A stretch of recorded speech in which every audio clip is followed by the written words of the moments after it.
Carlos Finney, o apóstolo dos avivamentos, de 1792 a 1875. Perto da aldeia de New York Mills, no século XIX, havia uma fábrica de tecidos movida pela força das águas do rio Oriskany. Certa manhã, os operários se achavam comovidos, conversando sobre o poderoso culto da noite anterior, ocorrido no prédio da escola pública. Não muito depois de começar o ruído das máquinas, o pregador, um rapaz alto e atlético, entrou na fábrica. O poder do Espírito Santo ainda permanecia sobre ele. Os operários, ao vê-lo, sentiram a culpa de seus pecados, a ponto de terem de se esforçar para poderem continuar a trabalhar. Ao passar perto de duas moças que trabalhavam juntas, uma delas, no ato de emendar um fio, foi tomada de tão forte convicção que caiu em terra chorando.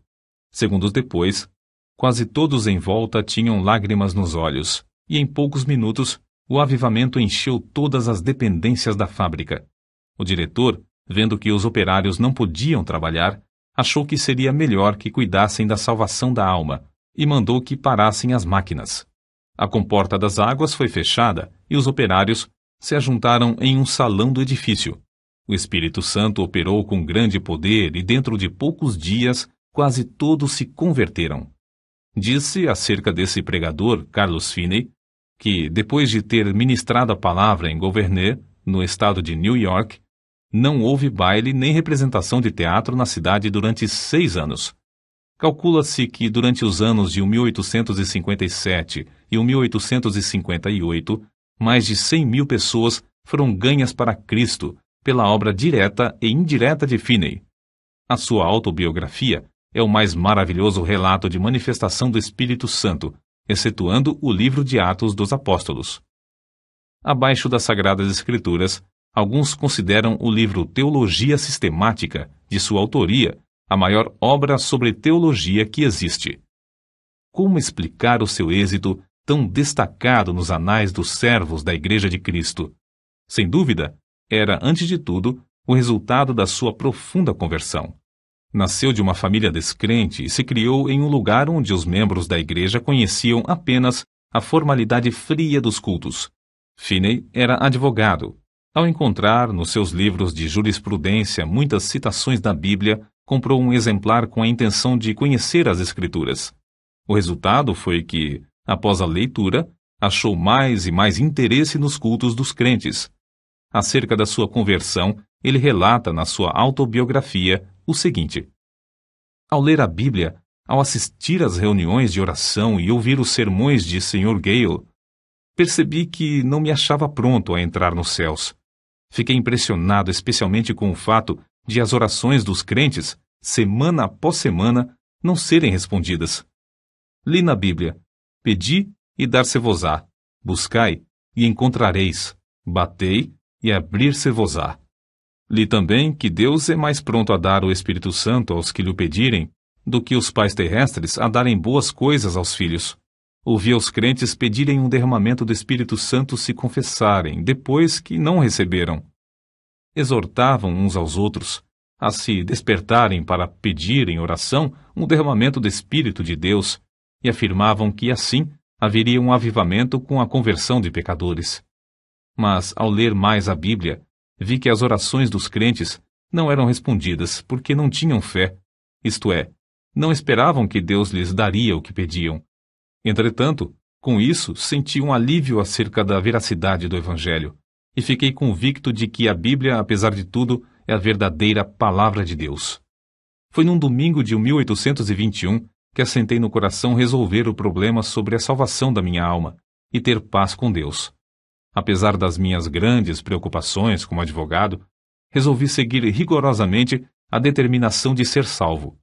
Pela providência de Deus, não me achei muito ocupado nem segunda nem terça-feira, e consegui passar a maior parte do tempo lendo a Bíblia e orando. Mas ao encarar a situação resolutamente, achei-me sem coragem para orar, sem tapar o buraco da fechadura. Antes, deixava a Bíblia aberta na mesa com os outros livros, e não me envergonhava de lê-la diante do próximo. Mas então, se entrasse alguém, eu colocaria um livro aberto sobre a Bíblia para escondê-la. Durante a segunda e a terça-feira, a minha convicção aumentou, mas parecia que o coração se havia endurecido. Eu não podia chorar, nem orar. Terça-feira, à noite, senti-me muito nervoso e parecia-me estar perto da morte. Reconhecia que, se eu morresse, por certo iria para o inferno. De manhã cedo, fui para o gabinete. Parecia que uma voz me perguntava: por que esperas? Não prometeste dar o coração a Deus? O que experimentas fazer? Alcançar a justificação pelas obras? Foi então que vi claramente, como qualquer vez depois, a realidade e a plenitude da propiciação de Cristo. Vi que sua obra era completa, e em vez de eu necessitar de uma justiça própria para Deus me aceitar, tinha de sujeitar-me à justiça de Deus por intermédio de Cristo. Sem o saber, fiquei imóvel. Não sei por quanto tempo, no meio da rua, no lugar onde a voz de dentro se dirigiu a mim. Então, me veio a pergunta: aceitá-lo-ás agora? Hoje? Repliquei: aceitá-lo-ei hoje, ou me esforçarei para isso até morrer. Em vez de ir ao gabinete, voltei para entrar na floresta, onde podia derramar a alma sem alguém me ver nem me ouvir. Porém, o meu orgulho continuava a se manifestar. Passei por cima de um alto e andei furtivamente atrás de uma cerca, para que ninguém me visse, e pensasse que ia orar. Penetrei dentro da mata cerca de meio quilômetro, onde achei um lugar mais escondido entre algumas árvores caídas. Ao entrar, disse a mim mesmo: entregarei o coração a Deus, ou então não sairei daqui. Mas, ao tentar orar, o coração não queria. Pensara que, uma vez sozinho, onde ninguém pudesse ouvir-me, podia orar livremente. Porém, ao experimentar fazê-lo, achei-me sem coisa alguma a dizer a Deus. Toda vez que tentava orar, parecia-me ouvir alguém chegando. Por fim, achei-me quase em desespero. O coração estava morto para com Deus e não queria orar. Então, reprovei-me a mim mesmo por ter me comprometido a entregar o coração a Deus antes de sair da mata. Comecei a pensar que Deus já me tivesse abandonado.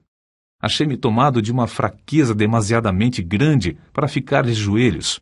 Foi justamente nessa altura que pensei novamente que eu via alguém se aproximando e abri os olhos para ver. Logo foi-me revelado que o orgulho do meu coração era a barreira entre mim e a minha salvação. Fui vencido pela convicção do grande pecado de eu envergonhar-me se alguém me encontrasse de joelhos perante Deus, e bradei em alta voz que não abandonaria o lugar, nem que todos os homens da terra e todos os demônios do inferno me cercassem. Gritei: ora, um vil pecador como eu, de joelhos perante o grande e santo Deus, confesso-lhe os pecados e me envergonho dele perante o próximo, pecador também, porque me encontro de joelhos para achar paz com o meu Deus ofendido. O pecado parecia-me horrendo, infinito. Fiquei quebrantado até o pó perante o Senhor. Nessa altura, a seguinte passagem me iluminou: então me invocareis, e ireis e orareis a mim, e eu vos ouvirei, e buscar-me-eis e me achareis, quando me buscardes de todo o vosso coração. Continuei a orar e a receber promessas e apropriar-me delas. Não sei por quanto tempo. Orei até que, sem saber como, achei-me voltando para a estrada. Lembro-me de que disse a mim mesmo: se eu me converter, pregarei o Evangelho. Na estrada, voltando para a aldeia, certifiquei-me da preciosa paz e da gloriosa calma na minha mente. Que é isso? Perguntei-me a mim mesmo. Entristecera eu o Espírito Santo até retirar-se de mim? Não sinto mais convicção. Então, lembrei-me de que dissera a Deus que confiaria na sua palavra. A calma de meu espírito era indescritível. Fui almoçar, mas não tinha vontade de comer. Fui ao gabinete, mas meu sócio não voltara do almoço. Comecei a tocar a música de um hino no rabecão, como de costume. Porém, ao começar a cantar as palavras sagradas, o coração parecia derreter-se e só podia chorar. Ao entrar e fechar a porta atrás de mim, parecia-me ter encontrado o Senhor Jesus Cristo face a face. Não me entrou na mente, na ocasião, nem por algum tempo depois, que era apenas uma concepção mental. Ao contrário, parecia-me que eu o encontrara como encontro qualquer pessoa. Ele não disse coisa alguma, mas olhou para mim de tal forma que fiquei quebrantado e prostrado aos seus pés. Isso, para mim, foi, depois, uma experiência extraordinária, porque parecia-me uma realidade, como se ele mesmo ficasse em pé perante mim, e eu me prostrasse aos seus pés, e lhe derramasse a minha alma. Chorei alto e fiz tanta confissão quanto foi possível entre soluços. Parecia-me que lavava os seus pés com as minhas lágrimas. Contudo, sem sentir ter tocado na sua pessoa. Ao virar-me para me sentar, recebi o poderoso batismo com o Espírito Santo. Sem o esperar, sem mesmo saber que havia tal para mim, o Espírito Santo desceu de tal maneira que parecia encher-me corpo e alma. Senti-o como uma onda elétrica que me traspassava repetidamente. De fato, parecia-me como ondas de amor liquefeito, porque não sei outra maneira de descrever isso. Parecia o próprio fôlego de Deus. Não existem palavras para descrever o maravilhoso amor derramado no meu coração. Chorei de tanto gozo e amor que senti. Acho melhor dizer que exprimi, chorando em alta voz, as inundações indizíveis do meu coração. As ondas passaram sobre mim, uma após outra, até eu clamar: morrerei, se estas ondas continuarem a passar sobre mim. Senhor, não suporto mais. Contudo, não receava a morte. Não sei por quanto tempo este batismo continuou a passar sobre mim e por todo o meu ser, mas sei que era já noite quando o dirigente do coro veio ao gabinete para me visitar. Encontrou-me nesse estado de choro, aos gritos, e perguntou: Sr. Finney, que tem? Por algum tempo não pude responder-lhe. Então ele perguntou mais: Está sentindo alguma dor? Com dificuldade, respondi: Não, mas sinto-me demasiado feliz para viver. Saiu e, daí a pouco, voltou acompanhado por um dos anciãos da igreja. Esse ancião sempre foi um homem de espírito ponderado e quase nunca ria. Ele, ao entrar, encontrou-me no mesmo estado, mais ou menos como quando o rapaz o foi chamar. Queria saber o que eu sentia e eu comecei a lhe explicar. Mas, em vez de responder-me, foi tomado de um riso espasmódico. Parecia impossível evitar o riso que procedia do fundo do seu coração. Nessa altura, entrou certo rapaz que começara a frequentar os cultos da igreja. Presenciou tudo por alguns momentos, até cair ao chão em grande angústia de alma, clamando: Orem por mim! O ancião da igreja e o outro crente oraram, e depois Finney também orou. Logo após todos se retirarem, deixando Finney sozinho. Ao deitar-se para dormir, Finney adormeceu, mas logo acordou por causa do amor que lhe transbordava ao coração. Isso aconteceu repetidas vezes durante a noite. Sobre isso, ele escreveu depois: Quando me acordei de manhã, a luz do sol penetrava no quarto. Faltam-me palavras para exprimir os meus sentimentos ao ver a luz do sol. No mesmo instante, o batismo do dia anterior voltou sobre mim. Ajoelhei-me ao lado da cama e chorei pelo gozo que sentia. Passei muito tempo sem poder fazer coisa alguma senão derramar a alma perante Deus. Durante o dia, o povo se ocupava em falar da conversão do advogado. Ao anoitecer, sem qualquer anúncio do culto, ajuntou-se uma multidão no templo. Quando Finney relatou o que Deus fizera na sua alma, muitos foram profundamente tocados. Um sentiu-se tão convicto que voltou a casa sem o chapéu. Certo advogado afirmou: É claro que ele é sincero, mas que enlouqueceu é evidente. Finney falou e orou com grande liberdade. Realizavam-se cultos todas as noites por algum tempo, aos quais assistiam pessoas de todas as classes. Esse grande avivamento espalhou-se para muitos lugares em redor. Finney continuou: Por 8 dias, depois da sua conversão, o meu coração permanecia tão cheio que não sentia desejo de comer nem de dormir. Parecia-me que tinha um manjar para comer que o mundo não conhecia. Não sentia necessidade de alimentar-me nem de dormir. Por fim, cheguei a ver que devia comer como de costume e dormir quanto fosse possível. Grande poder acompanhava a palavra de Deus. Todos os dias, admirava-me ao notar como poucas palavras, dirigidas a uma pessoa, traspassavam-lhe o coração como uma seta. Não demorei muito em ir visitar meu pai. Ele não era salvo. O único membro da família que fizera a profissão de religião era meu irmão mais novo. Meu pai encontrou-me no portão e me perguntou: "Como tem passado, Carlos?" Respondi-lhe: "Bem, meu pai, tanto no corpo como na alma. Meu pai, o senhor já é idoso. Todos os seus filhos estão crescidos e casados, e nunca ouvi alguém orar na sua casa." Ele baixou a cabeça e começou a chorar, dizendo: "É verdade, Carlos. Entre e você mesmo ore." Entramos e oramos. Meus pais ficaram comovidos, e não muito depois, converteram-se. Se a minha mãe tinha qualquer esperança antes, ninguém o sabia. Assim, esse advogado, Carlos G. Finney, perdeu todo o gosto pela sua profissão e se tornou um dos mais famosos pregadores do Evangelho.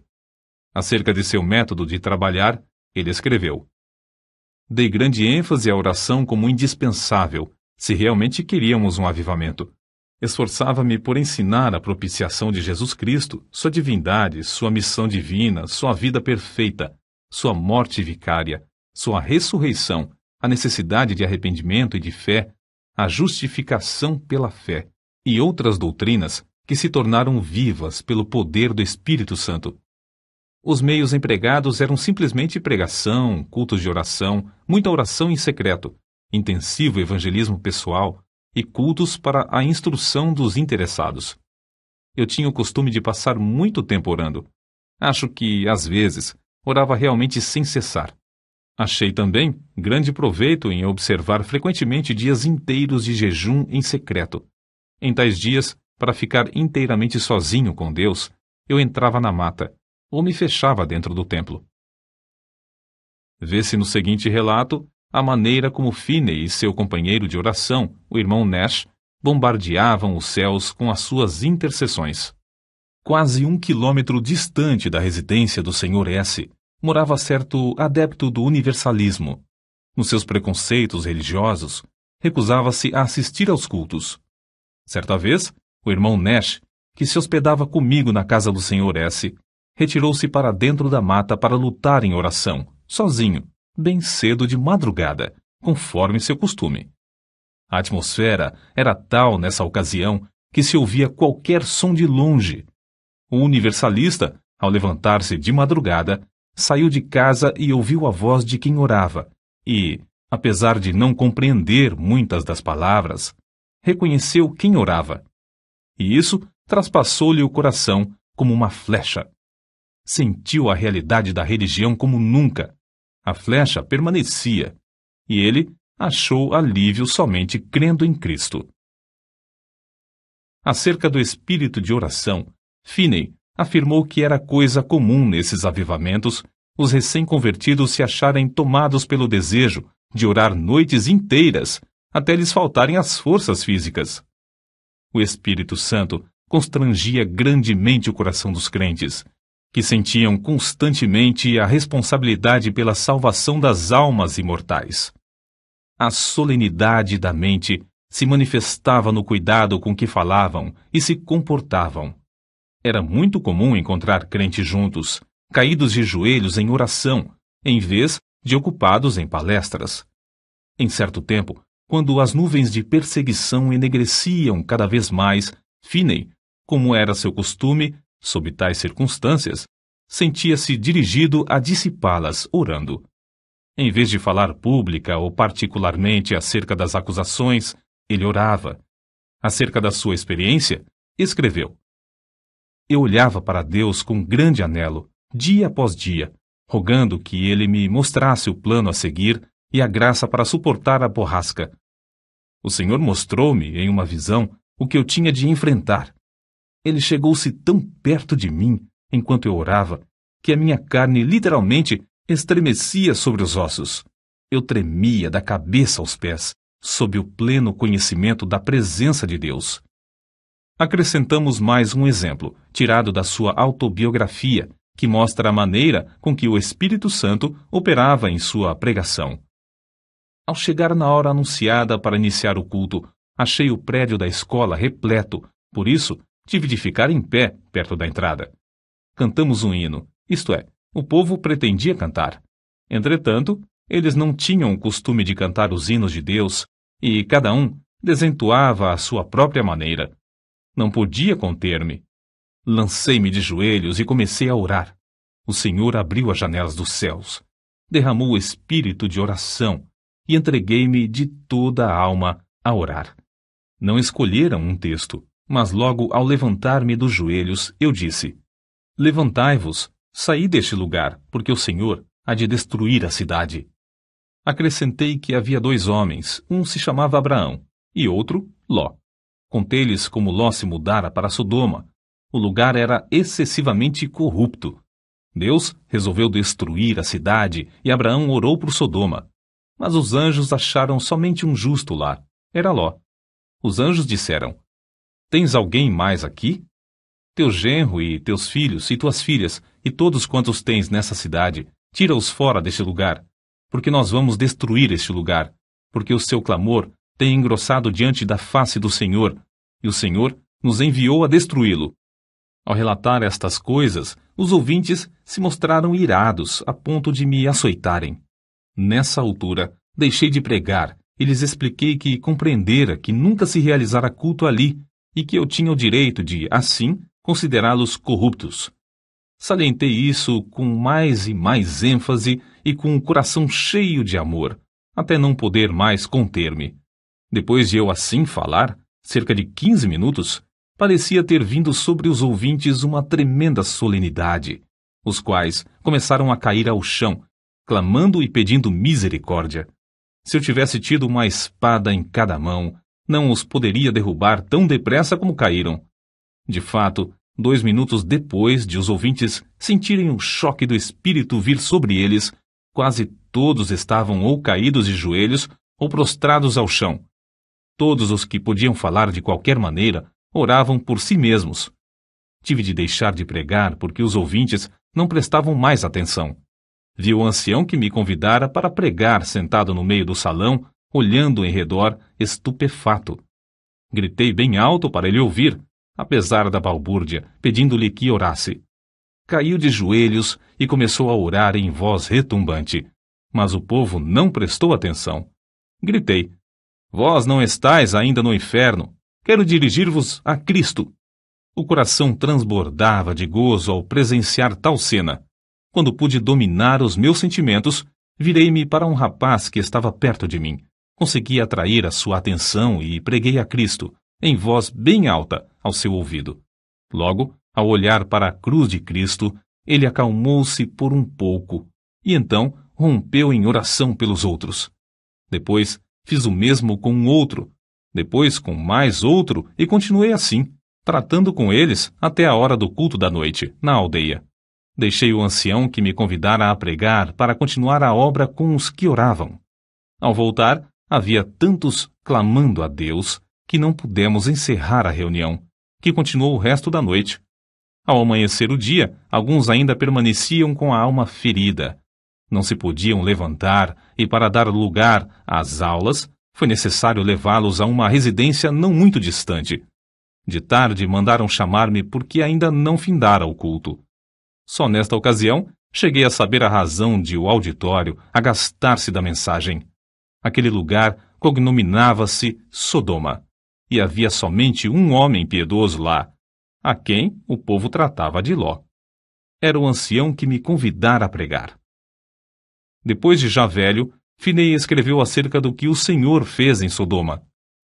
Embora esse avivamento caísse tão repentinamente sobre eles, era tão empolgante ver que as conversões eram profundas e a obra permanente e genuína. Nunca ouvi falar em qualquer repercussão desfavorável. Não foi só na América do Norte que Finney viu o Espírito Santo cair e abater os ouvintes em terra. Na Inglaterra, durante os 9 meses de evangelização que Finney promoveu lá, multidões também se prostraram enquanto ele pregava. Em certa ocasião, mais de 2.000 de uma vez. Alguns pregadores confiam na instrução e ignoram a obra do Espírito Santo. Outros, com razão, rejeitam tal ministério infrutífero e sem graça. Oram a Deus para que o Espírito Santo tome a direção e alegram-se no grande progresso da obra de Deus. Mas ainda outros, como Finney, Dedicam-se a buscar o poder do Espírito Santo sem desprezar a arma de instrução e veem resultados incrivelmente mais vastos. Durante os anos de 1851 a 1866, Finney foi diretor do Oberlin College e ensinou a um total de 20.000 estudantes. Dava mais ênfase ao coração puro e ao batismo no Espírito Santo do que à preparação do intelecto. O resultado foi que, de Oberlin, saiu uma corrente contínua de alunos cheios do Espírito Santo. Assim, após o término de uma campanha intensiva de evangelismo e no meio dos seus esforços no colégio, em 1857, Finney via cerca de 50.000, todas as semanas, converterem-se a Deus. By My Spirit, Jonathan Goforth, página 183. Os diários de New York, às vezes, quase não publicavam outras notícias senão do avivamento. Suas lições aos crentes sobre avivamento foram publicadas primeiro em um jornal e depois em um livro de 445 páginas que se intitulava Discursos sobre Avivamentos. As primeiras 2 edições, de 12.000 exemplares, foram vendidas logo ao saírem do prelo. Outras edições foram impressas em vários idiomas. Uma só editora em Londres publicou 80.000. Entre suas outras obras de circulação mundial, contam-se as seguintes: sua autobiografia, Discursos aos Crentes e Teologia Sistemática. Os convertidos nos cultos de Finney eram pela graça constrangidos a andar de casa em casa para ganhar almas. Ele mesmo se esforçava para preparar o maior número de obreiros em Oberlin College. Mas o desejo que ardia sempre em tudo era o de transmitir a todos o espírito de oração. Pregadores como Abel Carey e Father Nash viajavam com ele e, enquanto ministrava a palavra, eles continuavam prostrados em oração. Vejamos isso nas palavras de Finney. Se eu não tivesse o espírito de oração, não alcançaria coisa alguma. Se por um dia ou por uma hora eu perdesse o espírito de graça e de súplica, não poderia pregar com poder e fruto, e nem ganhar almas pessoalmente. Para que alguém não julgue que a obra era superficial, citamos outro escritor. Descobriu-se, por pesquisa empolgante, que mais de 85 pessoas de cada 100 que se convertiam, sob a pregação de Finney, permaneciam fiéis a Deus, enquanto 75 pessoas de cada 100 das que professaram conversão nos cultos de algum dos maiores pregadores se desviavam. Parece que Finney tinha o poder de impressionar a consciência dos homens sobre a necessidade de um viver santo, de tal maneira que produzia fruto mais permanente. Deeper Experience of Famous Christians, página 243. Finney continuou a inspirar os estudantes de Oberlin College até a idade de 82 anos. Já no fim da vida, permanecia tão lúcido de mente como quando jovem, e sua vida nunca foi tão rica no fruto do Espírito e na beleza da sua santidade do que nos últimos anos. No domingo 16 de agosto de 1875, pregou seu último sermão, mas à noite não assistiu ao culto. Ao ouvir os crentes cantarem Jesus, Lover of My Soul, Let Me to Thy Bosom Fly, saiu até o portão da frente da casa e com estes que tanto amava, cantou na terra pela última vez. Acordou à meia-noite sofrendo dores lancinantes no coração. Sofrera assim muitas vezes durante a sua vida. Semeara as sementes de avivamento e as regara com lágrimas. Todas as vezes que recebia o fogo da mão de Deus, era com sofrimento. Finalmente, antes de amanhecer o dia, dormiu na terra para acordar na glória, nos céus. Faltavam-lhe apenas 13 dias para completar 83 anos de vida aqui na terra.